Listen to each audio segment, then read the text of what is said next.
podcast you listen. Again, doing our Zoom here with MC, and he's got this Sunny in Philadelphia in the back. So, Charlie, that's right, it's the steroids. He was taking the steroids, him and D, and they were taking everybody's steroids. I know a lot of people might say the Frank coming out of the couch most memorable, but I think their little exchange when they're both hopped up on their steroid pills were probably my favorite. Saying we were talking earlier, I think it's the one with when they thought they were cannibals because they were eating human meat. Yeah, no, I mean, there's so many good moments that they're endless. I mean, I sent you a list of stuff off the top of my head that I sent to our good buddy Ishu, who's a loyal listener. So I gotta ask, and he had suggested to us the Me podcast, maybe an Always Sunny one. The Me podcast you listen. I mean, the Me podcast you listen episodes. The Always Sunny in Philadelphia episodes. They never got good until Danny DeVito joined. I don't know what you're pointing at. So whatever, when Danny, I don't know because I see three squares. You do. Well, here I'll push that down there. So yes. we when Danny DeVito joined, that's when it got awesome. I gotta disagree. That first season is pretty funny.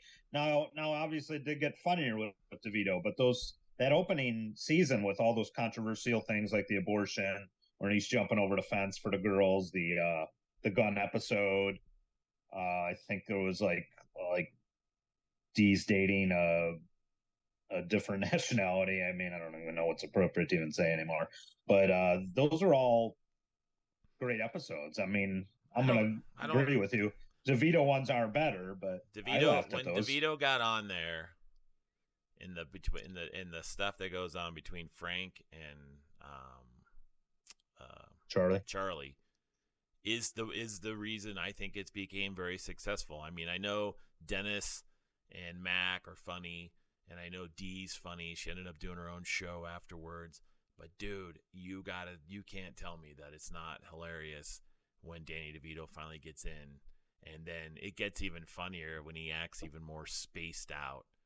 And I think my favorite episodes of Sunny in Philadelphia was when they thought they were cannibals because Frank was feeding them raccoon meat and they had worms. I like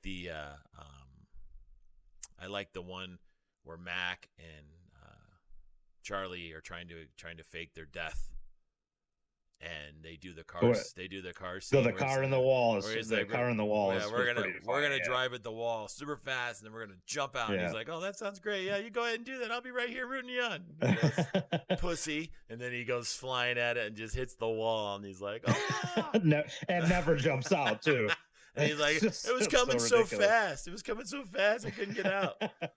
That part I think was funny. Don't call me white trash. Those little shorts when they're trapped at the bottom of the pool, empty pool. Well, that one too. The pool one was funny. Talk about an episode that is just the whole thing takes place in the pool because they get down there and then they can't get out. And it's just so dumb, but it's funny because it's just like makes no sense what the hell's going on. And then there's a lot of they were trying to fill the pool so they could play in it, and then they're getting stuck in it. Yeah, and then they end up getting stuck. They probably literally are the very epitome of degenerates. All of them, all five of them essentially they're all degenerates and sociopaths, obviously, with Dennis possibly being the most diabolical one because it's constantly the implication, as Dennis calls it. I really just didn't get into Dennis. I didn't see him. I don't know. It's not as funny. I didn't like Dennis as much, and I thought Dee was funny. She is super funny, but I think she's funnier in her own show. But I'm telling you, if they didn't have Charlie and Mac, I don't know if they didn't have Charlie, show was. If they didn't have Charlie, you didn't ever saw the Oh, I heard the Mick. Yeah, what did they get canceled then? Someone's trying to call me. God dang it! Why do they do this right in the middle of the show? It's the Mick It's my calling you. Don't mom. mention It's my don't mom. mention our It's show. my Damn it, mom, actually. My mom keeps calling me because there's flooding, and she thinks that I'm. Mom, you're on the show. Yeah, hello, mom. Me Hello. podcast. You listen. With my mother. Mom, you're on live. Mom, go. What's your favorite Sunny moment? Yeah, good. When you were watching TV, I like Price is Right. Price is Right. I like when Dee spin the wheel. Family Feud is a good show. Have you ever watched it? Oh, yeah, that is probably one of the most hilarious episodes when they are on the Always Sunny equivalent of Family Feud. Yeah. And Charlie is actually one of the people that's of the 100 surveyed, and he's the one giving his own crazy answers. I'm gonna say a dragon. They don't need the common misconception is they don't need us. They eat coins. Well, or some shit he's saying. If you watch Mandalorian, they do, because they just eat kids. The dragons eat the children. Tie into our last episode where we're conspicuously wearing the same clothing we are now. Here you go. The lightsaber's fixed. Ooh. Oh, wow. All right. Could you hear it? An episode too late. Ready to hear it? Ready to hear it? Here, you gotta hear it. Let's hear it. Listen to this. I didn't hear nothing. Doesn't make the little zoom. Listen. Can't hear it. Well, I can hear it. Oh. Dude. Best $300 ever spent. Playing with your rod. It's probably You're on Me Podcast, you listen. Hold on. There we go. Let's try this now. Yeah, you're losing a little of it from the... You can't see anything. The background. It's green. It's getting lost in the big angry smiley face from your anger management logo in the background. It's not as cool as I thought it would be. Damn it. Now I'm going to take it back. I'm going to go to Disneyland. I'm going to drive all the way 7 hours. I'm taking it back. Here's your hilt and your impotent lightsaber. You know what's funny about it is you have to use a screwdriver to open it. You think you would just have to use your powers as a Jedi. Interesting. So anyways, I would say I would agree with you, without Charlie, the character and the actor, Charlie Day, who that the show wouldn't be the same. I agree with that. I mean, there's so many great Charlie moments on it, but he's obviously the stupidest of them all.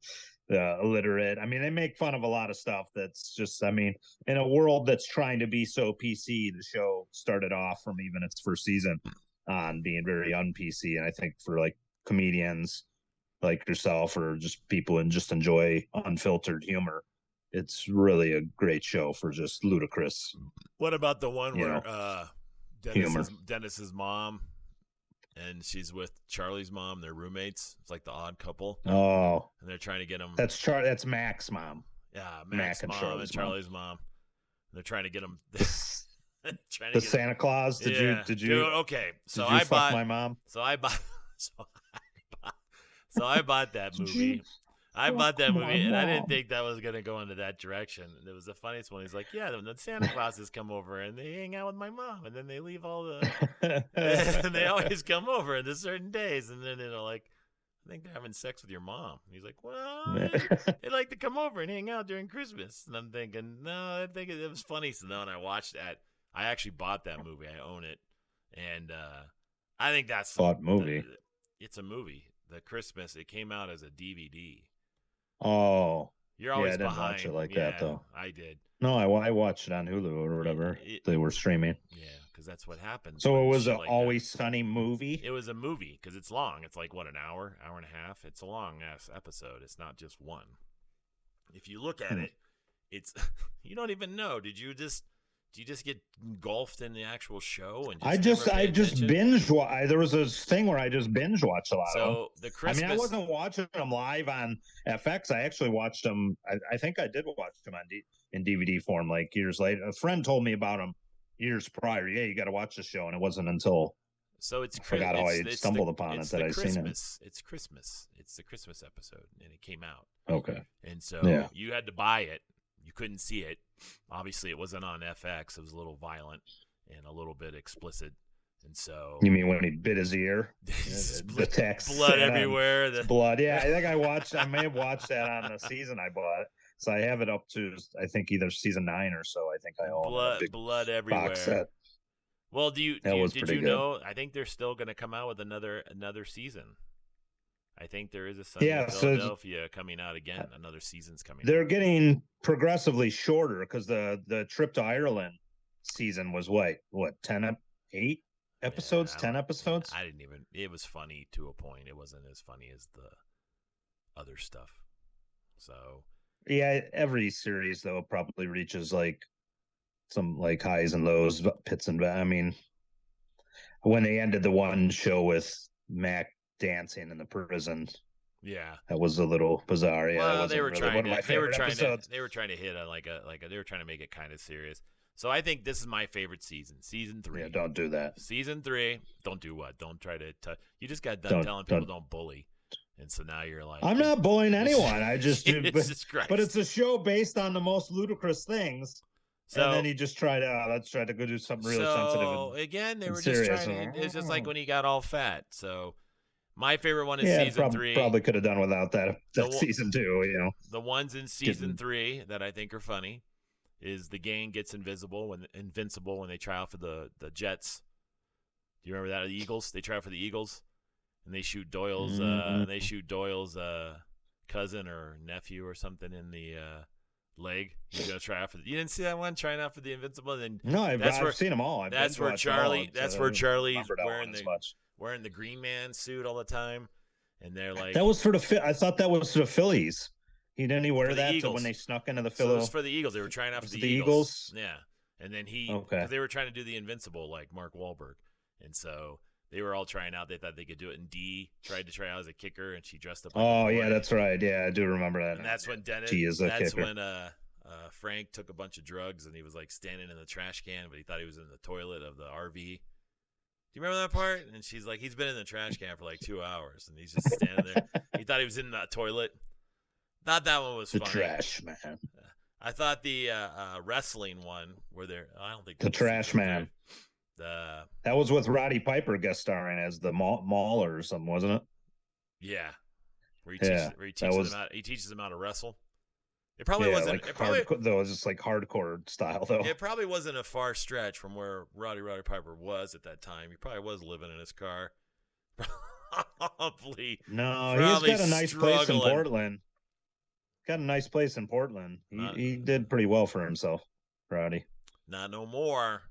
He passed away. He's gone. He's passed away, but his family's inherited pretty well. I mean, season 4, my favorite one on season 4 is Mac and Charlie Die. That one was pretty funny when they try to fake their dead. Also, Who Pooped the Bed, surprisingly enough, was funny. Did you ever see Poop the Bed? You don't remember that one when there was poop in the bed and they couldn't figure out who did it? That seems familiar, and but they were trying to blame it on Frank, or they're trying to blame it on. I think they tried to blame it on Cricket, Rickety Cricket. Rickety Cricket. That was probably my favorite one too. Which season was the Poisoned by My Constituents, where he just vomits all over in the limousine? You remember that? I've been poisoned by my constituents. No. No. So go through a few of my Charlie dating profile. Remember when? Then he smells like cheese. Then he goes on a date and he's just sweating. Speaking of sweating and perspiration from our last episode, Charlie is just sweating bullets in that blind date. And then, and they're trying to feed him lines to like the therapist, but he calls it his job. I'm a professional, the rapist or something he says instead of therapist. You remember when he says that? No. And then she's just completely turned off by everything he's saying because he's basically reciting what they're trying to tell him. Oh, it's so funny. That's what else? That's your only one? Come on, man. There's like 16 seasons. When they beat up the kids, when the kids were bullying them. Speaking of bullying, the kids were bullying them. And did you see that when they get revenge on them? They beat the crap out of all these like teenagers, and they get in trouble. All the parents come after them. You never seen that one? I thouut that was one where where the kids was disturbing. The kids were going to the bar, or is that the one? There was one where the underage kids were hanging out at the bar. Do you remember that? Oh yeah, that was an episode where they let them into the Patty's Pub. Yeah, and it was all kids. It was like a prom episode, wasn't it, or something? Yeah. Yeah. They thought they were cool. That's when they went to that frat party, Charlie and Mac, and they got all painted up by those girls. So The you must slide, remember the water slide? So you must like the ones that are further on. Like you don't like the earlier episodes too much. The earlier episodes I liked, but I think it's been so long since I've seen them. Like when I seen that first season and binge watched these or watch them on DVD, however I did at first. I ended up buying, I think, a box set that went through season 9, whatever they're in gold or yellow, and they're all smiling on the cover of that season or DVD. That's pretty 6. much what I had seen. Yeah, so at least through maybe the box set through 6 then. Yeah, is what I had, and then the other ones I think I just started to binge through Hulu basically because they became on streaming on Hulu. But there's so many great moments on the show. It's just so damn funny. What about the one where the PE teacher touched Charlie from the old school, and then Mac was upset because he didn't touch him? Oh yeah, I do remember that. Like, he never tried anything on me. He shows up wearing like revealing shorts and stuff, and tries to hang out. And the guy's like, "What's going on?" When you said that, it reminded me. Remember when they were coaching the kids basketball? I don't know if it's community service or whatever, and then they're all trying to pick like, the kids of Yeah. We can't say any show, but yeah, they're all picking they're picking the best. Remember they were doing like the recruiting. They were, yeah, I remember that. It was like blatantly, obviously, they're blatantly picking the kids that are better. Dennis and Charlie. They're picking, yeah. That's when Frank was just so funny. Wasn't Frank a ref? Yeah, I think D was trying to be the coach with. Was it with Charlie or Mac or maybe it was Dennis? And then and they just they're just blowing her off. That was so funny, that episode. I have to ask, so you watch Sunny in Philadelphia. Do you like other shows similar to that, like Arrested Development? Have you ever watched the Arrested Development shows? I've only seen a couple of those over time. And I just never got into that. Those are classics. Those are good. You got to watch those. I don't know. Jason Bateman is an underrated actor. I think we talked about that before. He's an underrated actor, and I think he's got a lot. Isn't Mr. Vargas in that show from Fast Times at Ridgemont High? Wasn't he in that show? I think he's passed away in the past couple of years. Oh, yeah, he died, yeah. I'm talking about Vargas. Uh-huh. Yeah, the teacher Vargas. Yeah, Mr. Hand. So again, you watch those shows. You watch those shows. Oh, he wasn't on there very much though. But you watch those shows. No, I don't think so. Do you watch South Parks then? I was into the early seasons of South Park. I actually watched one of the latest episodes where they it was like the Japanese toilet. I did watch that one recently. Did you see that or no? The Japanese toilet. It's like Stan's dad, I forget his name, Randy Marsh. So apparently, because he's doing well on that weed farm that they own, he goes and he's convinced by Home Depot into buying this Japanese toilet that plays this home music and fucking like a bidet washes his ass. So he's trying to get everybody addicted to this toilet so they don't eat ever. And then it becomes like a JFK thing where he gets shot. He buy a toilet paper, hire somebody to shoot him, and he doesn't have hemorrhoids anymore. And the doctor that was going to go on his vacation because of Randy Marsh's hemorrhoids was paying for his vacation. Apparently, he shoots Randy Marsh, but he said, "It's not me. I didn't shoot him," or whatever. It's a ridiculous episode, obviously. So I'm thinking to myself, these guys must have so much money now in their own lifestyle that they probably really do have an expensive bidet Japanese toilet, and that's like the episode's based off of it because this is their lifestyle now. So they're referencing the guys on South Park, the writers for South Park. Yeah, Trey Parker, Matt Stone probably have so much money that this was probably something they relate to, a Japanese toilet that nobody knows about. So they probably kind of wrote it into the show, like, we got to tell everybody somehow about it. We'll just make an episode about it. They're getting sponsors. So I gotta ask. So let me ask you this: what shows have you ever binge watched from start to finish, like the whole, like when all the seasons are released, which ones have you watched from start to finish? In like Cobra Kai for sure. All of them. Like Cobra, so you watch Cobra Kai? Probably Cobra. Well, when I got first access when it was on YouTube Red, is that still even a thing? Uh, so it became YouTube TV or whatever it's called now. Yeah, I know I did the first season or second season of Cobra Kai because it was so good. The last one I kind of waited a little bit. Did you but think not did too you think long. the last one was that good, or did it jump the shark and turn into kind of goofiness? Everybody's getting along. It's like you kind of killed any tension. It's like you have to. What happened to like Johnny? They got and, one. Yeah. Well, and then at the end, I mean, obviously, if you haven't seen it, we're spoiling it. But he like doesn't like Kreese does the Undertaker at the end, and he comes out of this. He's supposedly dead, but he rises from the dead at the end. We did talk about that, and that was stupid shit. That was the dumbest thing I think I've ever seen. When he fakes his death, and then that's when we said I think the guard was in on it, because how the hell could you fake you're dead and them not and check your pulse or anything, and they brought him in, and then now the new one's coming out, and again could stop his pulse. It's kind of like the Flash. Like I noticed that in the Flash trailers, the dude with the crutches looks like a full-grown man now. And it's kind of like, well, the dude with the crutches, that was part of the group, that was part of the home. You know, all those, not the Flash. Yeah, I'm wondering. I'm trying to think of the cast. Shazam. Oh, Shazam. The kid with the crutches. Freddie Freeman. Yeah, now he's like a full-grown man in the new movie. Well, that's because he has the powers of Shazam. Dude, are you saying he's playing himself as an adult now? Yeah, he's himself an adult. Okay. Like now somebody just passed up 10 years. How does he play? Yeah, I mean, I'm trying to phrase this as best I can because I know I want the show to be completely PC. Disabled? But like how does he play like real, like fairly frail and then super buff? Do they put him in like a Batman suit where he has muscles? You've seen Shazam? The new one? The new one, no. No, we haven't seen. No one's seen the new one. I don't think it's even out yet. Yeah, it's out. I saw. It came out last Friday or 2 weeks ago. I'm getting off. I'm gonna go right now. So I'm gonna go see it right now. I'm gonna go right this minute. We're gonna have a watch party here on Zoom, but we can only watch it for 40 minutes, and then we got to change.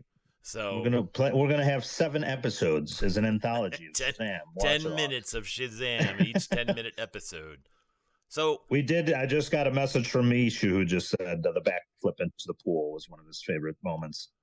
Where he's saying I could do a backflip in the pool when they were in the pool episode.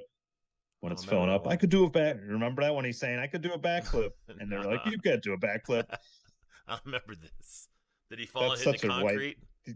I think something happened. I'm trying to remember, and it's just bad. Like, don't call me white trash. He's got the little Daisy Duke shorts. So probably one of my most favorite, and I watch it all the time, is when going back to this, when Dee and Charlie switch their life, and then he's trying to teach her like how his life is, and then they go into the house, and he's like, you got to eat the cat food and then sniff the paint, and then you get on stomach ache, and then you go to bed, and she's like, why? And he goes, because there's a bunch of cats outside and they're meowing all night. She goes, well, maybe there wouldn't be a bunch of freaking cats outside if you didn't have a bunch of cat food laying around. He's like, whatever, just got to do it. And then Frank runs in, starts eating cat food, and then he like sniffs the bag, and he goes, oh, and lays on the ground on their stomach ache. All I'm thinking to myself, what the hell is that? How is that even coming? Who wrote that? This is so funny. It's so, yeah, they must do some crazy jam sessions. Like, remember when he's Frank's trying to tell him how to set up the camera to watch Dennis and Mac, and he's like, "What are you talking to, Charlie?" It's the voices in my head, and it's like they're telling me, like, and he's like, "A little more, you say?" And they're like, "Charlie, what are you doing?" And he's trying to set up the camera, and like it's so funny. And then another one, before I forget, falls on my head, the presidential speech where he writes the speech for Dennis. And then Dennis is reciting it. No, I'm going to read your speech word for word. And as Charlie's recording him, he's nodding and lip syncing his own speech, which is totally butchered. English language, totally butchered. Like, yes. It's like, it's just so funny. So do you think that their next episode? Yeah, I know I saw the one they went to Ireland or whatever it was, where they kidnapped Dee and took her. And so, he has like COVID, and he's in a castle, and he's seeing ghosts to tell him to kill D. oh, that's right. It was all the ghost stuff. It was all the COVID stuff. So this was during And COVID. then Charlie's real dad dies, and they have to drag the corpse up, apparently in a tradition, to throw it off the cliff. And then they finally talk him like, your dad left you there, like, and you're gonna just throw in it. Don't they just leave the body up there or something at the end? They just and then they're they supposed to have down. like a drinking game. They're supposed to go to the bar and drink in his name or something like Yeah. that. Again, I think these dudes, because it's Mac, which I don't know his real name, and his wife, who's D, are the ones that are the writers, I think, of the show. And I think Charlie Day writes Rob some McEnany. too. Yeah. Rob McEnany or whatever his real name is. So I think that I think it's great. It's a great show. And I think that's probably one of the most shows that gets underrated because it's not out there. I really wish they would make a movie. I think instead of the Christmas one that was 2 parts on the episode, I noticed. I think they should make a movie, but then I think it kind of jumps the shark and makes it like it's not funny anymore because they can't do, they kind of do it in these shows. They do these series now where they do an episode after an episode and they all kind of tie in together. Like the old ones, none of them ever tied in together. So, but I didn't. Yeah, there was the continuity was not, I don't think, taken into a factor. They just did, hey, here's a gun episode, here's the abortion episode, here's the D dates a member of another race episode. They tried to hit every type of like trope that would trigger people, basically. I posted one to you when she was doing the one where she was Crazy Patty at the time, and she was doing the Crazy Patty, and then he hits her in the face with the volleyball. And she's like, what the hell, Charlie? And he goes, that's what they want to see. They want to see people get hurt. This is what it's like. And then she's like, now she's waiting for it all the time. And she's trying to do all her characters. It's just funny. So I hope they do. What is the name? What's the name of that game they isn't the one that they? It's like a game they play. I forget that. There was an episode. I think they did it twice where they both play the game they created. They created some game. I don't know if you've seen that episode. And they're playing in teams against each other. I think it's and they're playing against each other, and I can't remember the name of it, but those were funny too. The anything where they're talking to somebody like in either therapy or a lawyer or something like that with like bird law or whatever, he's having that conversation with the one lawyer. Yeah, that's funny. And he's always a lawyer. Filibuster. I studied law myself. I studied bird law. So I hope they do. I hope they continue Vic to Vinegar and Hugh Honey and Vic Vinegar when they're trying to sell the home. Real estate agents. No, I don't remember that one. Oh, you never seen that? It's like bad cop. One of them is playing as a nice real estate agent, and then which is Hugh Honey, and then Mac. That's Dennis, and then Mac plays Vic Vinegar, and he's like the salty, you better buy this home, like intimidating real estate agent. And it's like, who the hell would use these guys? Or you buy a home from Hugh Honey and Vic Vinegar, and they're just Vinegar. It's just such so classic like wrestling name, I guess, since the wrestling fans obviously I didn't know to do that wrestling episode. Well, yeah, for them to do that wrestling episode to begin with, and the birds, was it the Birds of War they called themselves? Yeah, I can't remember. They did little eagles soar. Yeah. I think it's the Birds of War, I want to say. I didn't like that one. I didn't think that one was ever very funny.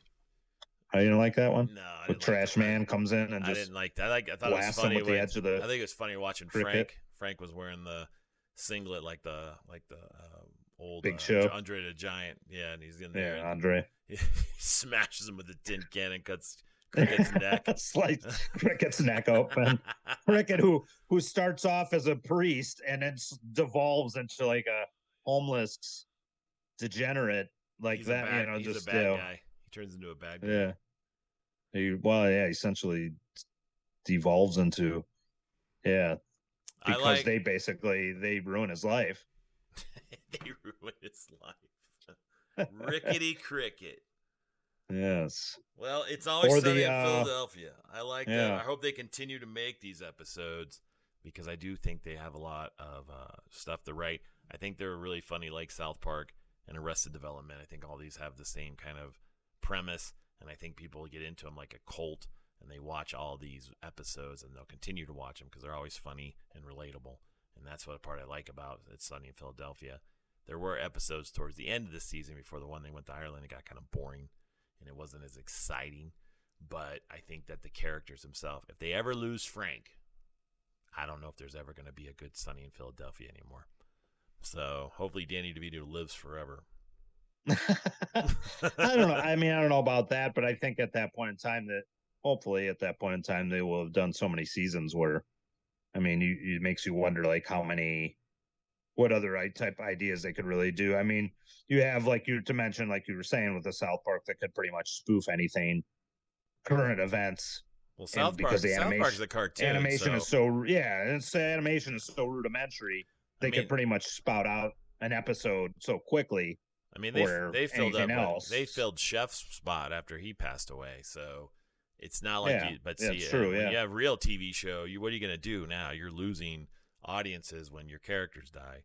So hopefully, again, Danny DeVito lives forever, because I just watched Throw Mama from the Train, and dude, Danny DeVito is the most underrated, funniest freaking comedic actor ever, and it's just Penguin. Comedic actor. I didn't say Penguin. No, but Penguin, I know. I mean, dude, but he played Penguin was terrible. Penguin was terrible. You didn't like Batman 1989? No. Oh, what? Come on. Wasn't that Bat I Dance didn't like Christopher Walken in it. No, you're talking about Batman. How can you not like Christopher Walken? No, Batman 92. Christopher Walken as a villain, Max Schreck and Batman. This was Batman Returns. I meant. Who cares? In Batman. But yeah, same franchise, but Batman. Yeah, you liked Christopher Walken's Max Schreck, but you hated Danny DeVito's I just like Christopher Walken. I think he's a good character. That was a terrible. You have Catwoman and Penguin in the film, and what do you need Max Schreck, aka Christopher Walken, in the film for? Because he was popular, and he was making movies, and they were like, "We need to get some more views here." Just like we need some more cowbell in this film. That would have been funny shit. You know what this scene needs? More cowbell, and just busted it out and start playing it. That would have been funny. He's like, people like interviews watching it with that. He can't ever live that down. That was just a random, I think it was the last skip. They always say it's one of the worst, usually traditional, one of the worst. They save it for the end of Saturday Night Live. Yet that one is like one of the most iconic. Cowbell? If not the most the cowbell, the most iconic. No, SNL just like Rob Schneider's The Copy Man. Making copies. It's the copy man. He making copies. That's all. Funniest one I ever seen was with probably one of the worst like deliverers of lines, Steven Seagal, but he was playing like Nico Tonelli, and he just grabs him. It's like Nico's out of control, and he's about to toss the copy man out the window, and it's just like so robotic. Steven Seagal, he's like, I don't want you to talk about anything or say my name or anything ever again. It's just so his lines are as choppy as I just said them, and he's just like, like the copy man. It was so funny. That was still one of my favorites, just for how bad he was. Still alive. That's even more amazing. Bring him back. Put him on Sunny in Philadelphia. That would be good. Steven Seagal on Sunny in Philadelphia teaching Taekwondo or something to the group. That'd be funny. It's always sunny in my thumbnail. It's always sunny. Time to kill. Whatever the shows are called. They'll just have him like go to the pool table and start grabbing pool balls. Out for justice. Hard to kill. Just start taking his pool ball, start smashing people in the face. That part of Steven Seagal, where he's just smashing people with pool balls in a sock or a towel or something like that. That was pretty vicious, and that was Out for Justice. I don't know about you, but a pool ball to my face, I don't think I'd be able to just jump right back up and keep fighting. I think I would and just run off. I don't think I would. I think those guys were knocked out as soon as he hit them with that. No, they fought. They kept fighting. Like, ow. I don't think so. Yeah, watch Out for Justice again. I think he takes them out. No. Yeah, that was Out for Justice. I remember that. All right, Me Podcast, you listened. This is the episode of Always Sunny in Philadelphia, going out to Shockwave out there. Or to Shockwave, going out to Executioner. Executioner, you've listened. Hopefully you like it. Give us the bell or whatever it is, and subscribe, and check us out on all the platforms. Again, the boys are just talking, and we just talk relevancy, and hopefully we're going to talk about NFL draft here. But the next episode after this is going to be colonoscopy time with Coach JC. Discuss what they find. Luck. Yeah, we'll see what happens. The coach, the artist formerly known as Coach JC. All right, we're out.